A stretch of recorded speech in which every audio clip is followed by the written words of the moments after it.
A few months ago, I moved into a small apartment in a really old building. The kind that creaks and groans when you walk through it.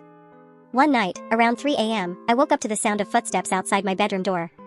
At first, I thought it was just the house settling or maybe a neighbor. But then, I heard whispers, soft, hushed voices that seemed to be coming from the hallway. I thought I was imagining things, but the next morning, I found a note on my kitchen counter. It was written in shaky handwriting and simply said, "I know what you did." I froze. I didn't know who it was from or how it got there. It was too weird. I thought maybe it was a prank from a friend, but then more notes started showing up. Each one was more unsettling than the last. One said, "I know what you did," and the next said, "Your secret isn't as buried as you think."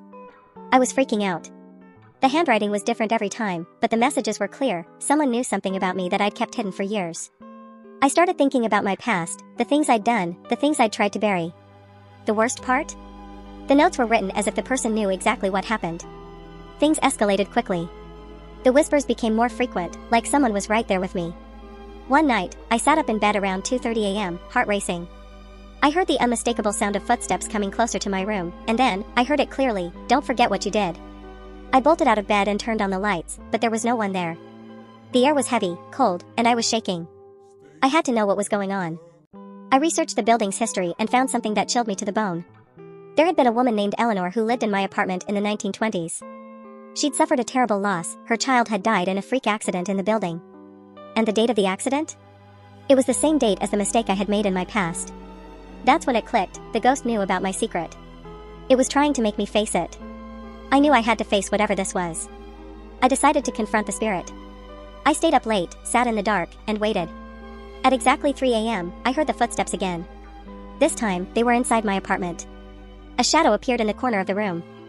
I couldn't see a face, but I felt this overwhelming presence. The voice whispered, "You can't bury it." I felt my heart race as I asked, "What do you want from me?" The voice responded, "You have to face it."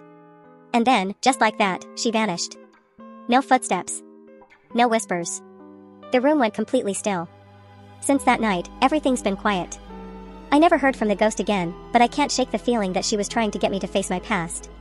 I don't know how she knew, but I've never been the same. I ended up moving out of the apartment shortly after. I'm still not sure what happened. Was it a ghost, or just my mind trying to make sense of things? But I can't help but wonder if Eleanor's spirit was trying to force me to confront my own mistakes, just like she had to with her own tragic loss.